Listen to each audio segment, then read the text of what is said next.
What do you think you're gonna do? I'm gonna get that wallet, Slim. I'd rather you wouldn't call me Slim. Just 19, with a voice and a look that catapulted her to stardom in Hollywood's golden era. Lauren Bacall later said her famous pose, head down, eyes up to bogey, I wouldn't put it past you. came about only because she was so nervous she had to put her chin down to steady the trembling. You know how to whistle, don't you, Steve? You just put your lips together and blow. Speaking of horses, I like to play them myself. But I like to see them work out a little first. See if they're front runners or come from behind. Back then, no one delivered a line with the husky sultriness of Bacall, and the Bogart-Bacall pairing on and off screen cemented her success. Well, I can't tell till I've seen you over a distance of ground. They jousted dialogue. Got a touch of class, but I don't know how far you can go. A lot depends on who's in the saddle. Bacall's heyday was certainly that early career in the 1940s. I started off so big at the age of 19, totally unequipped for it.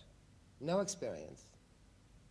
Talent, totally undirected. So, I mean, I didn't know really what I was doing at all, in a medium that was totally strange to me. You caught me off guard for a moment. I may never be as honest again with you. It was stardom overnight, and then I dare you to live up to it. She was always called Betty to us because she wasn't actually acting in the film, and that was her real name. Angela Allen first met Bacall in 1950 on the set of The African Queen. It was a very tough shoot, nothing glamorous about it in those days. Angela Allen was a 22-year-old script supervisor. Lauren Bacall was in the Belgian Congo to accompany the film's male lead, her husband Humphrey Bogart. Well, she was quite tough and demanding. She'd sort of throw her orders about and, you know, she'd collected something and dumped it and would say, "Oh, where is it? Where are my things?" I'm afraid I used to reply, "Where I left them. They're in the other room. I'm not your servant." So you do get up. I was beginning to think perhaps you worked in bed like Marcel Proust. Who's he? You wouldn't know him, a French writer. Toughness on screen was part of Bacall's allure.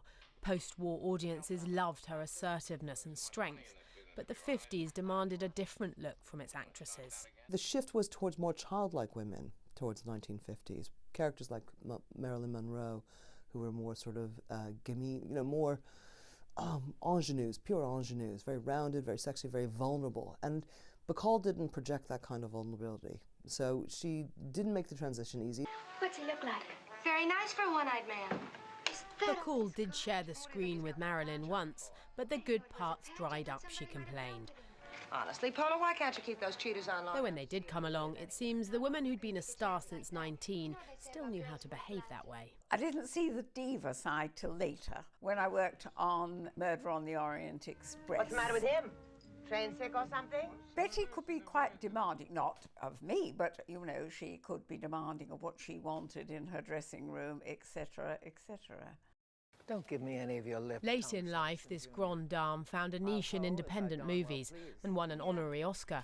But would her earlier career have fallen away as it did if she was aging on screen now? I think the lot of older women in Hollywood has improved since Lauren Bacall's time, and I think it's particularly in the last 10 years or so. So what are you going to do? I think the industry has woken up and seeing that there is a market for an older audience. Although actresses love to complain and sort of say that the parts aren't there, I think that's not quite so true anymore. This is how we'll remember Betty, though, strong and sexy. Anthony Hopkins once said he was intimidated by just 3 people. Only one was a woman, Lauren Bacall.